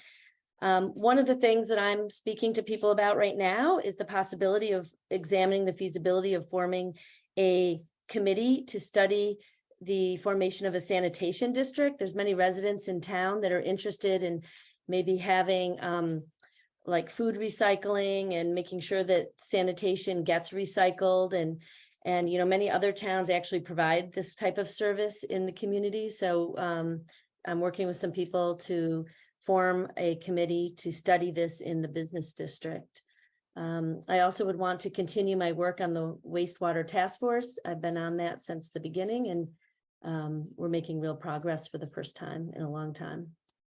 Okay, Mr. Bowie, do you want me to reread the question? No, I understand the question. I would select recreation liaison. For those in the community who know me, I've worked very closely with our previous rec superintendent, Dave Goldberg, to build community. I'm a very big advocate of the recreation program, and I'm a very big advocate of building community here in Poundridge. Community is our future here. As you get less and less for your tax dollar, the only way we're going to create value for residents is by building community, by building the volunteer program. And it's reflected in all the events that we have around town, the events that I chair, the events that we design, execute, and produce all play an integral role in creating value for residents. And that's our future, and it requires strong leadership and a good open dialogue with recreation, and that's would be my choice. Thank you. Ms. Shredder? Yeah, the question for me is which would I not want to serve on, but I'll try to limit. So I think the ones that would be most interesting to me and also consistent with the experience I have probably would be the Board of Ethics. Would be number one. I was Chief Ethics and Compliance Officer at 2 public companies in my previous life. I'm also in my new role, or my future role as a social worker, I would be interested in working on the criminal justice, or being the board liaison on the Criminal Justice Reform Committee and the Human Rights Advisory Committee. And then finally, I would like to know in detail what we're doing on the Water and Wastewater Task Force. So I would be very interested in serving as a board liaison on that as well.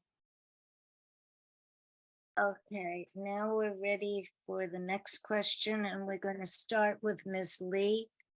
The ballot for Poundridge voters this fall will include a question for voters to indicate whether to continue contributions to the Open Space Acquisition Fund for the next 10 years, financed by continuing the general levy tax of $1 per $1,000 of assessed value. Do you support or oppose continuing taxed contributions to the Open Space Acquisition Fund, and why? Okay, so since I've been a resident for 28 years, I did sign up for the last 2 10-year programs. Now that there's another program coming up, I actually like to see some financial statements, because you know, when you start investing into this type of thing, you take away tax dollars sometimes, and that means more that we will have to pay more taxes. I'm not against it, to be honest. I tried to look for some more information on that on the town website, and Although I was told it was on there, it was not, I couldn't find it that readily. So I'm not sure, to be honest. That's really my question. That's really my answer.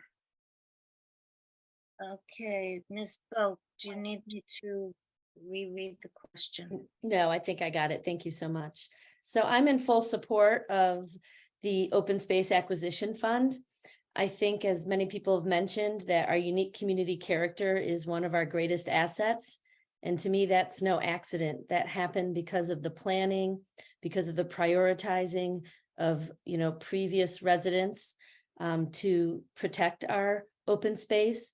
I think that our character comes from our view sheds, our stone walls, our nature preserves, and the cost of property, sadly, is just going up and up. I guess it's good in one respect, but it's also makes it more costly to purchase. And we have a very competent and active open space acquisition committee. They study the properties, they come up with a prioritization list. I know that Elise Arnaud, the chairwoman of that, is very accessible and is very willing to speak with anyone about what they're working on and what their priority parcels are. So I think it's our duty to be prepared for future generations to protect our open space. Okay, Mr. Bowie. So on the surface, I'm in full support of the Open Space Acquisition Fund and continuing to fund it. But it has been over a decade since its last purchase, which kind of leads you to the question, what guarantee do we have that there would be any purchase in the next decade? From there, the accumulation of wealth towards it needs to be done transparently. And candidly, the fund does not hold a significant amount of money as we speak. So in the immense design of a real estate purchase or multiple purchases, it's not a significant amount right now. So I'm 100% in favor of it, but I would prefer that it is done in a more transparent fashion. But that's just me. Thanks. Thank you. Ms. Sharetta? You're muted. Yeah, I fully support the goals of the Open Space Acquisition Fund. I mean, I think it, as all the other candidates have said, it's important to preserve the town and the character of the town. I think it's also important from an environmental perspective. I think there's been a lot of good work to identify with specificity the best properties from a conservation perspective. And I think as another candidate mentioned, we haven't made a purchase in a long time. I think we now need to take specific action in consultation with the residents to determine what the priorities are. Again, I think the Open Space Acquisition Committee has done some really good work there. So I think we have a lot to work with, but I think we need to set out a plan and then execute that plan. So as to my personal view, I support continuation, but we'll honor whatever the local voters decide, and it's in your hands in the referendum in November. Okay, and Ms. Schelling? Do you want me Yes. to read the question again? No, I got it this time. Thank you. Yes, I 100% support the continuation of the Open Space Acquisition Fund. Preserving land as open space has made Poundridge a place that's attracted new residents. It's one of the main reasons why I moved here. It is the main differentiator between us and our surrounding towns. This is our brand. We can only preserve this town by preserving the Open Space Acquisition Fund. Also, I think that aiming for Poundridge to be climate resilient area in northern Westchester by protecting our forests, water supply, and biodiversity should be a main priority for the town. In addition, I also think that a referendum is the best way to address an issue like this. The people should have their say. Thank you. Okay. And now we go to the fifth question, and we will begin with Ms. Boak. What are your views on zoning restrictions, if any, that the town should adopt regarding the sale and or on-site consumption of cannabis in Poundridge? So my understanding is there are certain aspects that we are allowed to regulate. Some aspects are regulated at the state level, but things that I believe we can regulate our hours of operation. So making sure that it comports with the business district right now and our noise ordinances, and, you know, not having people in the business district late at night, because we do have a lot of residents that live in our apartments and live right behind the business district. I think we can regulate with the sign ordinance, right? We don't want some cheesy, flashy, you know, sign with a big marijuana leaf on it. You know, we want to keep it tasteful to Poundridge character. We need to enforce parking restrictions to make sure that we don't have any issues with parking or traffic. And I think it's really important to note that we, as the town board, will determine the character, not the other way around. I was very instrumental in bringing Food Truck Friday to town. I had to go business to business to explain how food trucks actually create positive environments for business owners, and I think it will be the same with dispensaries. Okay, Mr. Bowie.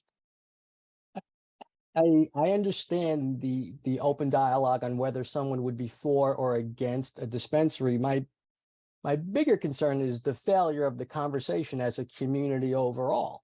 It goes back to leadership, transparency, and a failure to communicate. I've heard people for and against it, but when you inquire to the current town board and the current townhouse as to why we didn't opt out 2 years ago, you get answers like, oh, that's not true, or call the townhouse. I don't really want you to tell me that it's not true. I want you to tell me why it's not true. And again, in the world we live in today, there's multiple ways to communicate to the entire town beyond suggesting that somebody attends a town board meeting.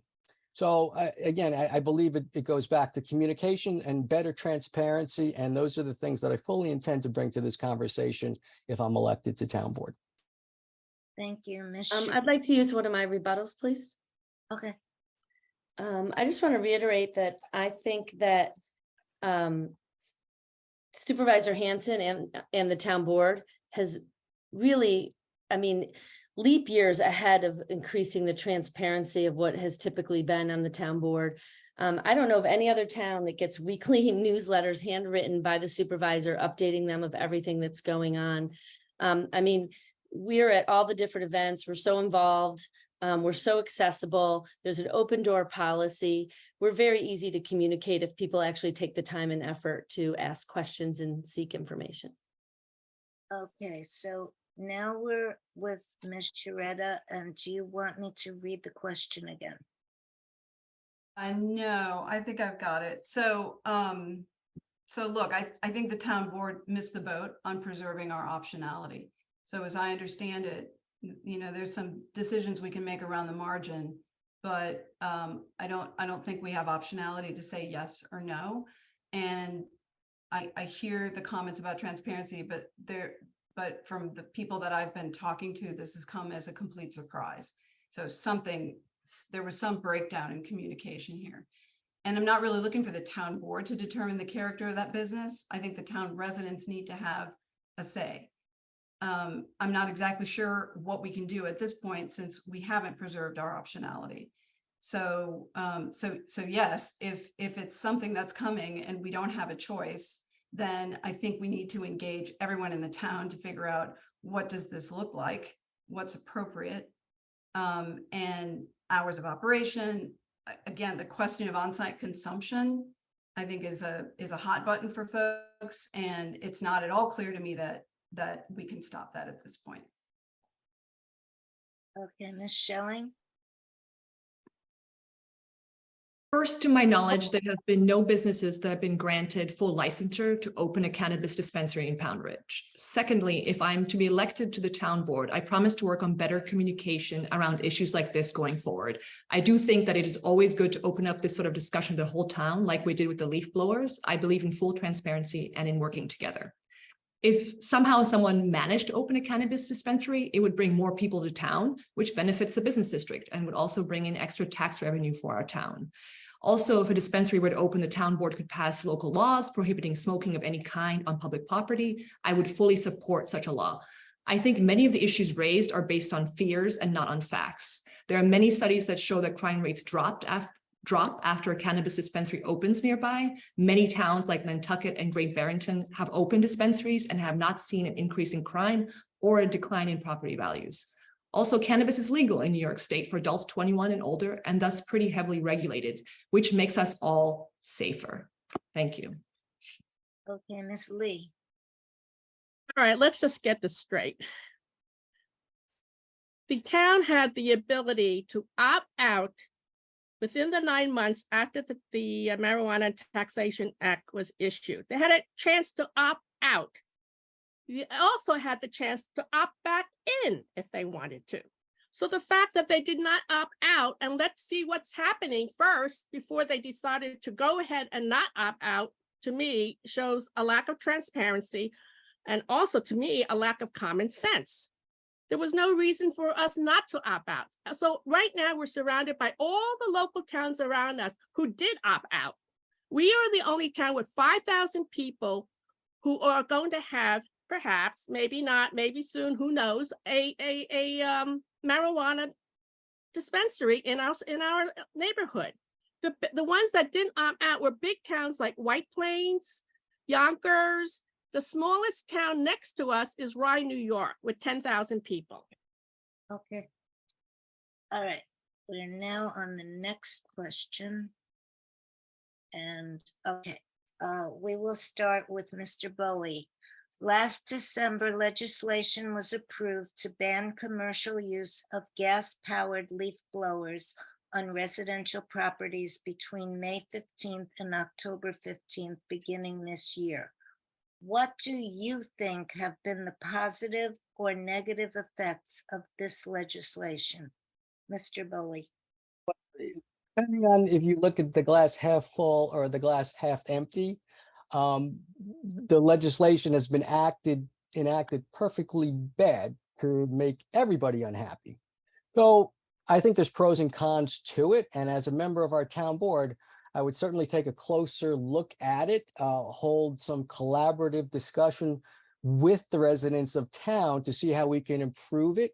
I know that there's a lot of vitriol about it with regard to police and having to take action on the phone calls that they're getting. And I think that that's problematic with regard to us as a community and residents who need to work together and live together. It creates a contentious landscape that isn't good for any of us. So as a town board member, I would certainly take a closer look at it and try to improve it. Okay, Ms. Sharetta. Yeah, so I mean, personally, I was in sympathy with the proposal because the constant sound of leaf blowers is annoying to me, especially early Saturday mornings. And I agree with some of the environmental concerns some of the residents have expressed. That said, in retrospect, as others have said, I know that the issue has been pretty contentious and divided people. I've heard it's causing hardship for some folks, especially some older folks who use landscapers, many of whom are small operators without big capital budgets, who are now refusing to do that work.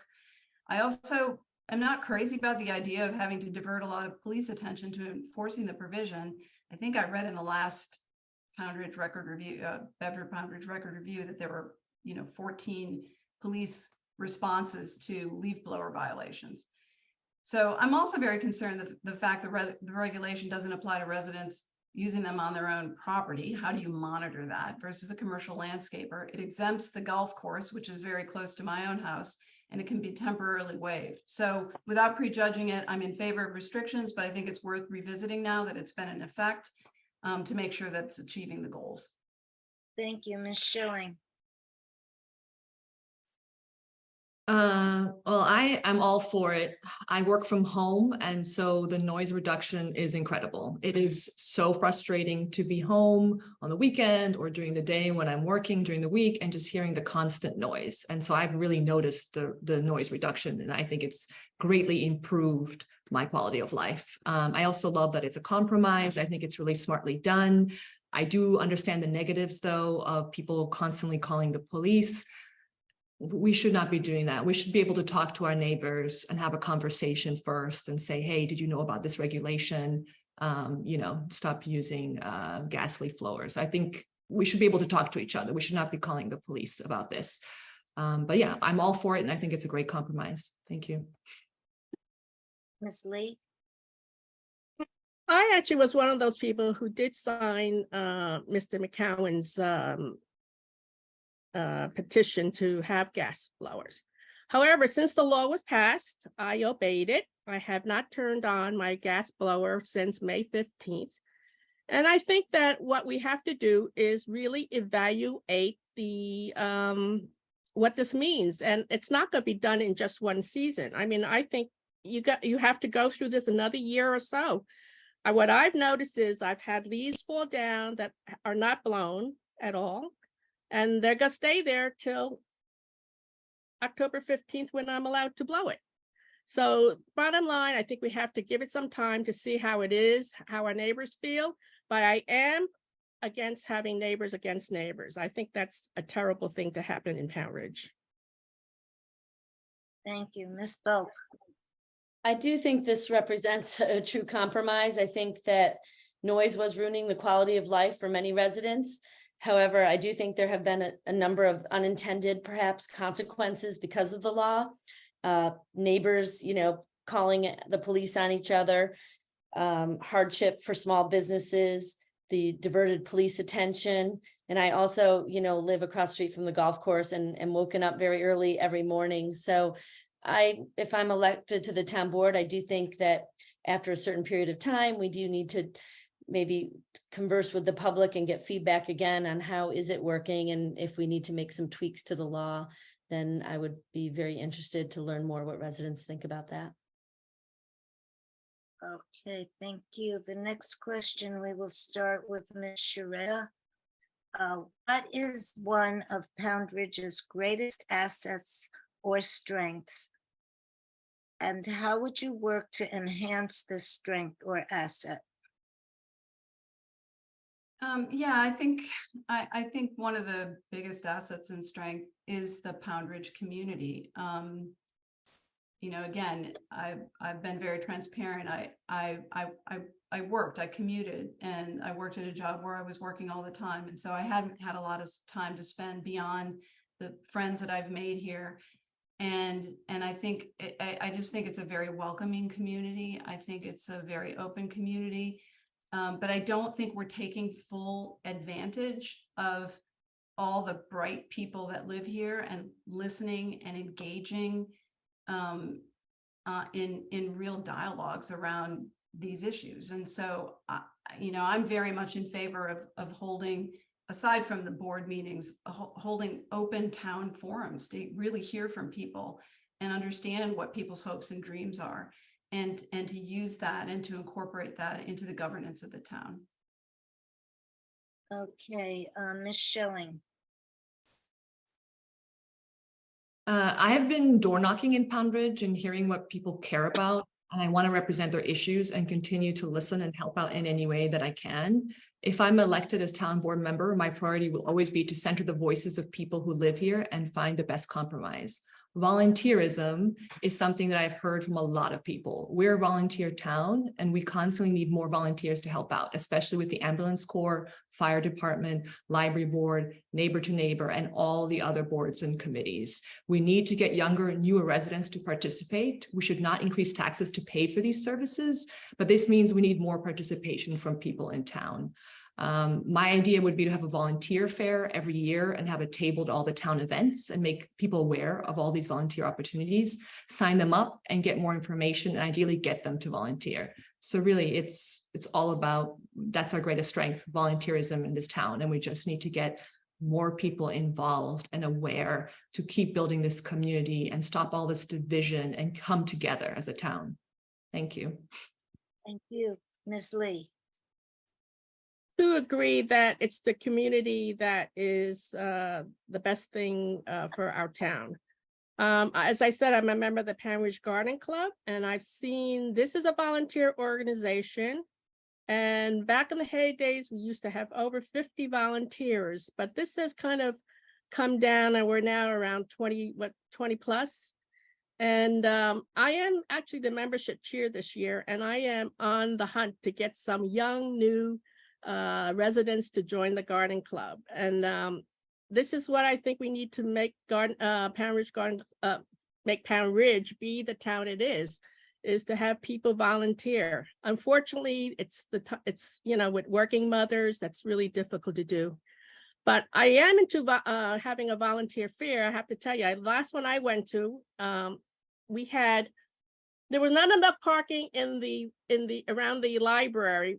All the tables were filled. I think there was one parking space or two parking spaces. That was it. We need to do better.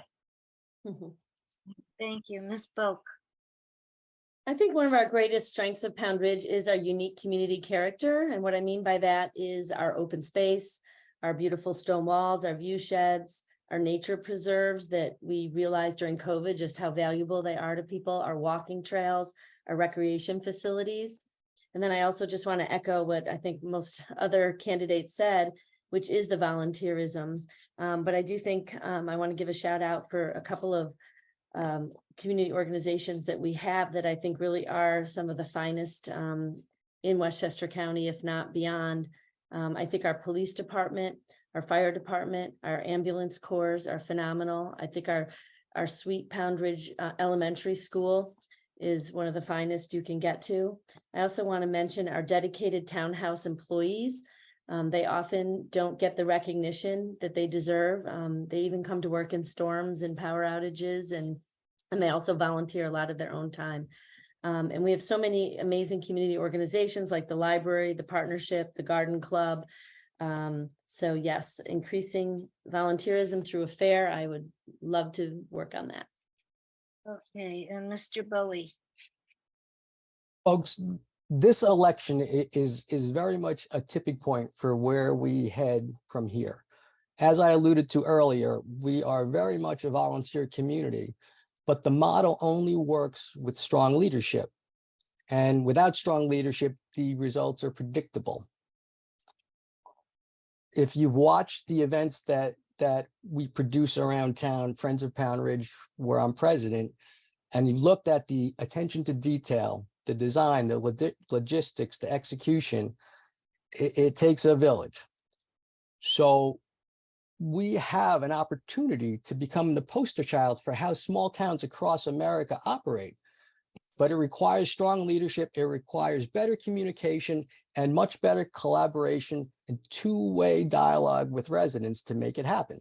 I thank you all for your support in all the events that I helped to produce. The volunteerism is never lacking. Thank you. I'd like to use my second rebuttal. Okay.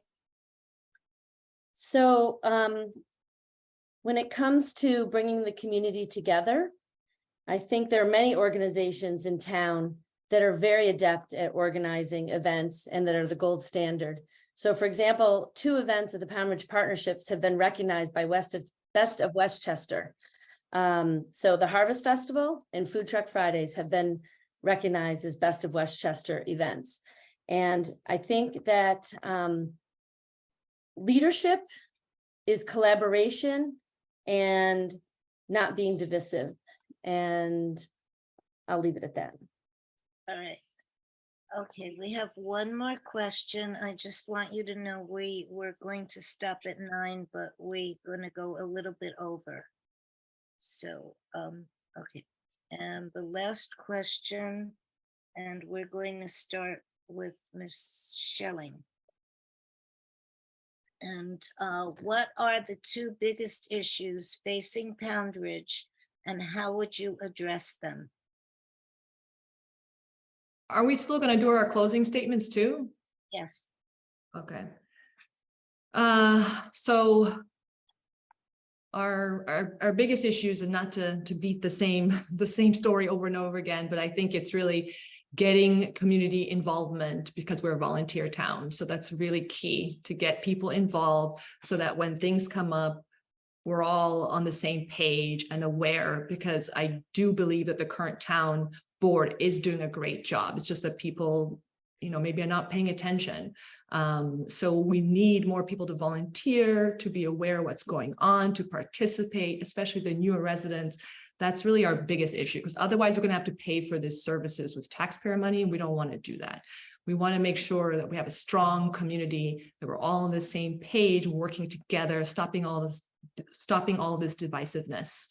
And then the other thing I think is making sure that we maintain our open spaces as they are. This is our brand, this is our town.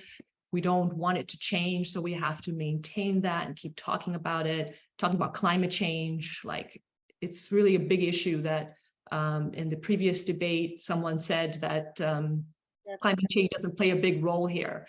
It does. Climate change plays a massive role in all issues, even here in Poundridge. Thank you. Ms. Lee.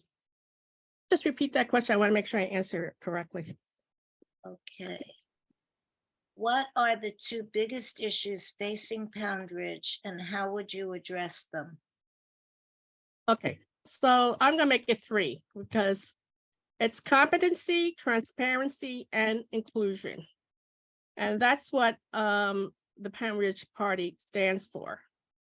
I think we need to have regular annual statements that are due when they're supposed to be due. I think we need to tell our residents what is happening.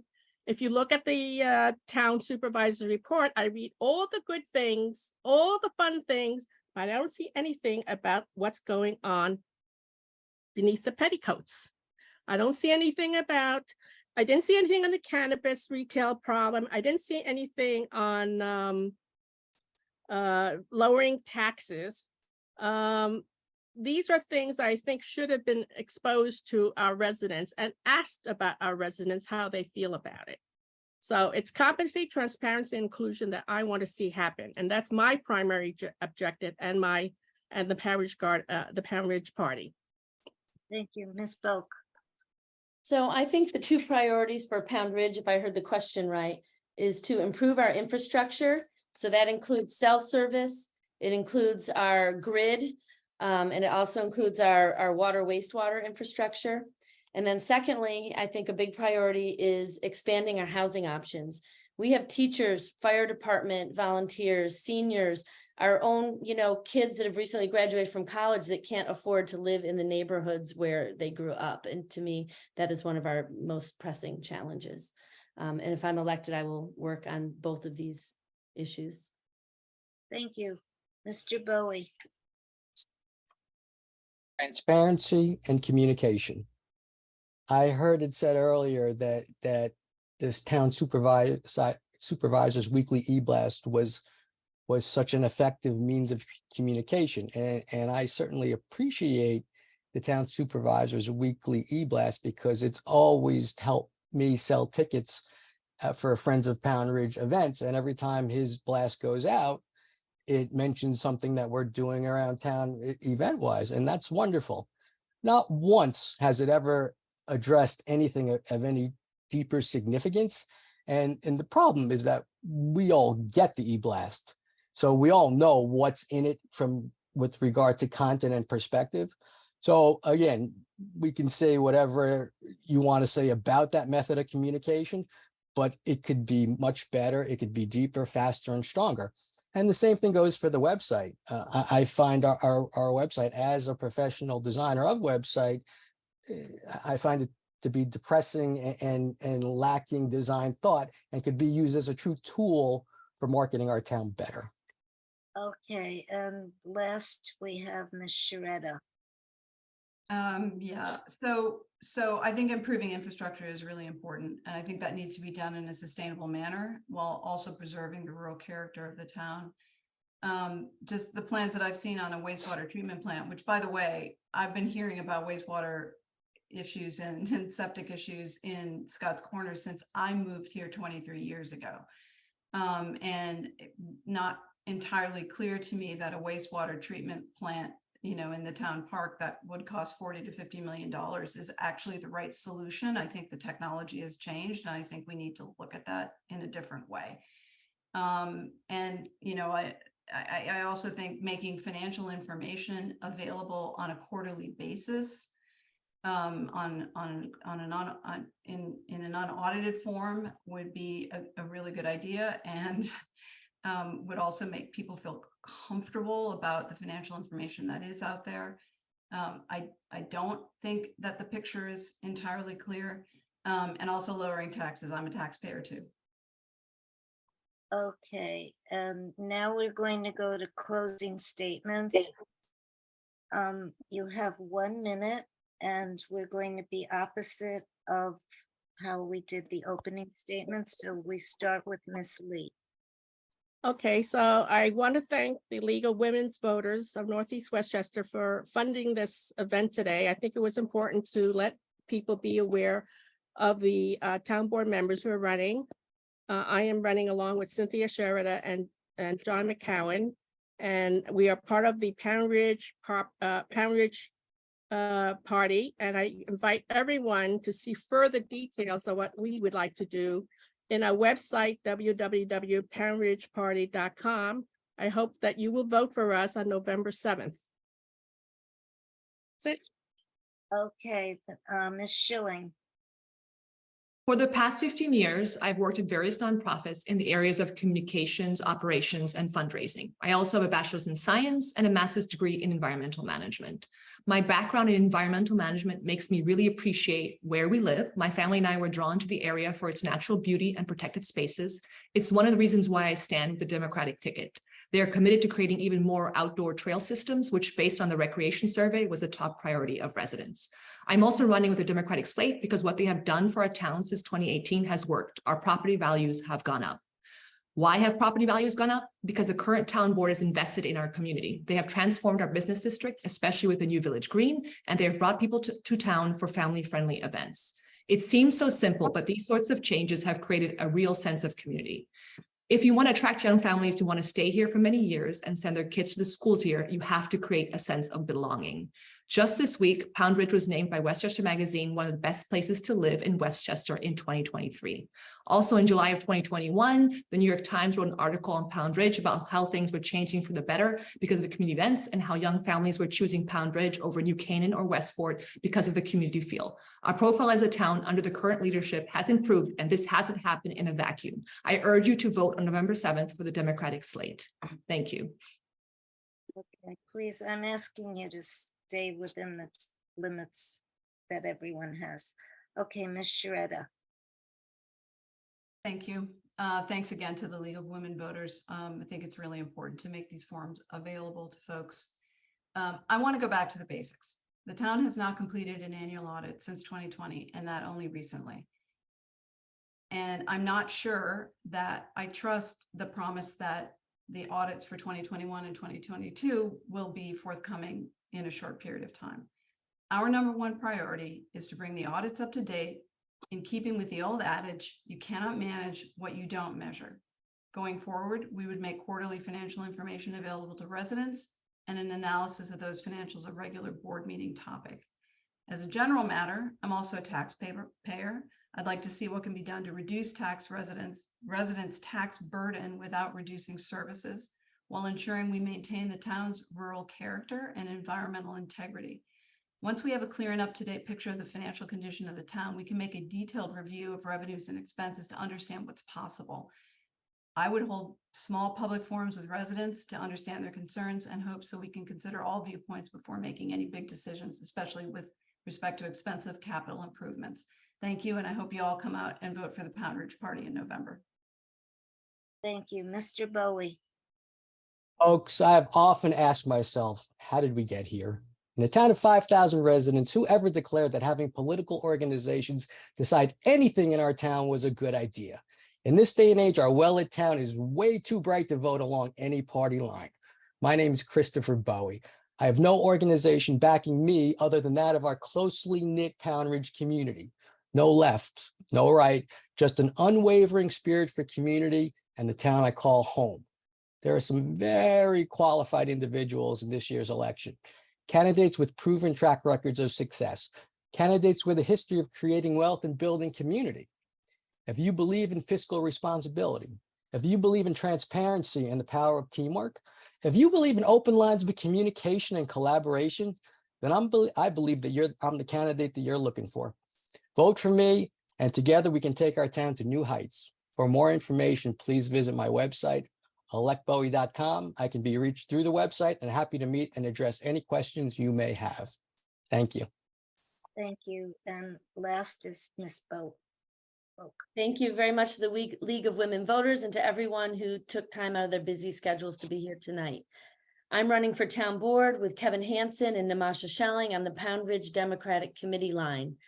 Our motto is keep Poundridge moving forward. If you like the direction that Poundridge has been going in over the past 10 years, please vote for our slate.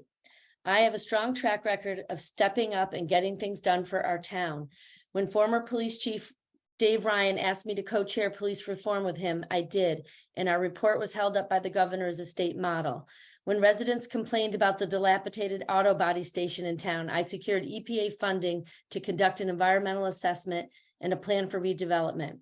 When parents complained their kids were not getting paid minimum wage at the Poundridge Town Camp Council as Poundridge Camp counselors, I led the charge to raise their salaries. In 2011, the town looked very different. Street lights that didn't work, old brick sidewalks, high vacancy rates. I've raised over $2 million and worked closely with other community organizations like the Poundridge Partnership to transform our town what it is today. If you want someone with a proven record of stepping up and getting results, then please vote for me on November 11th. Okay, I'm sorry to interrupt all of you, but we way over time. Okay, so that's the end of the forum, and I would like to thank all of you for attending this evening and to thank those who submitted questions. Handshake. And in closing, I would like to encourage everyone to vote. Early voting is October 28th through November 5th, and election day is Tuesday, November 7th. The polls will be open that day from 6 a.m. to 9 p.m. If you need to find your polling place or to find information about any of the candidates, you can go to the League's website, which is called vote411.org.